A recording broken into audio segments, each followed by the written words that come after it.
Imagine living in a land where water is rarer than gold, where months can go by without significant rain, and rivers barely reach the earth before evaporating again.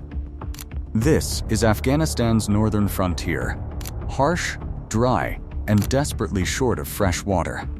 Now imagine a plan so bold that it promises to transform this arid land, irrigate vast deserts, and fuel agriculture on an unprecedented scale. Today we're diving into one of the most ambitious and controversial water megaprojects in Central Asia, the Qosh Tepa Canal. Stretching nearly 285 kilometers, this ambitious canal is being built to divert water from the mighty Amu Darya River, a river that feeds millions of people, farms, and entire ecosystems downstream. It is a project that promises growth and prosperity for Afghanistan's north. But at what cost to the rest of the region? The Amu Darya is one of Central Asia's greatest water arteries, flowing from the high Pamirs across vast plains, supplying water to Tajikistan, Uzbekistan, Turkmenistan. For decades, Afghanistan's northern provinces have struggled to access sufficient water for irrigation, livestock, and human consumption. In a region where rainfall is scarce and aquifers are limited, the idea of capturing more of the Amu Darya's flow has become a national priority. Officially launched in 2022, the Qosh Tepa Canal reflects this desperation, a daring bid by the Afghan government to transform desert into fertile fields and to assert its control over its own water resources. But this is no small ditch or irrigation channel. The canal is being built to divert an enormous volume of water, potentially up to 10 billion cubic meters per year, nearly a third of the river's flow, to sustain agriculture, towns, and future development. What would happen if a river that feeds millions were suddenly reshaped, not by nature, but by a new canal system engineered from scratch?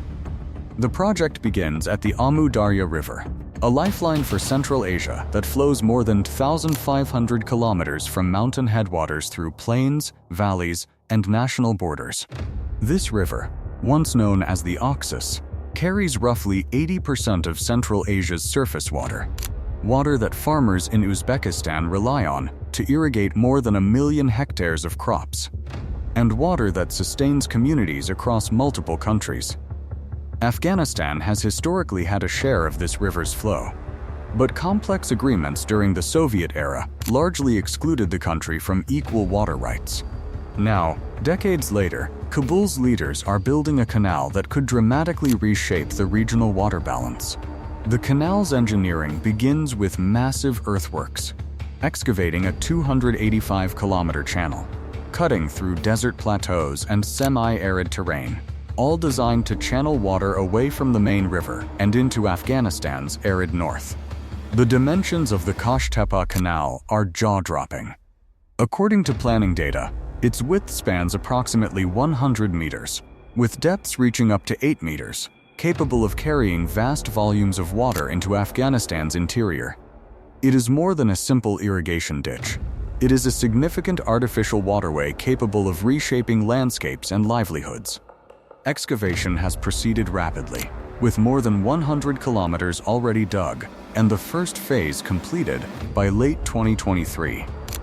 By late 2024, the second phase was reported to be about 90% complete, a remarkable pace for such a massive undertaking. Workers continue to move sand and earth, build retaining embankments, and shape the canal's path toward its intended terminus in Faryab province via Balkh and Jozjan provinces. Afghanistan's motivations are both practical and political. The canal is seen as a way to irrigate roughly 550,000 hectares of arid land that could be transformed into fertile fields once supplied with reliable water. Government officials also frame the project as a matter of sovereignty, a statement that Afghanistan has a right to use the waters flowing through its borders, despite decades of external water sharing agreements that it was never party to. For the people of northern provinces, the canal represents hope, water for crops, water for livestock, and water to sustain rural economies. But beyond Afghanistan's borders, alarm bells are ringing. Uzbekistan and Turkmenistan, the main downstream countries rely heavily on the Amu Darya for agriculture and freshwater needs. Experts warn that diverting as much as 20–30% of the river's flow could drastically reduce water availability for farms, cities, and ecosystems in those nations.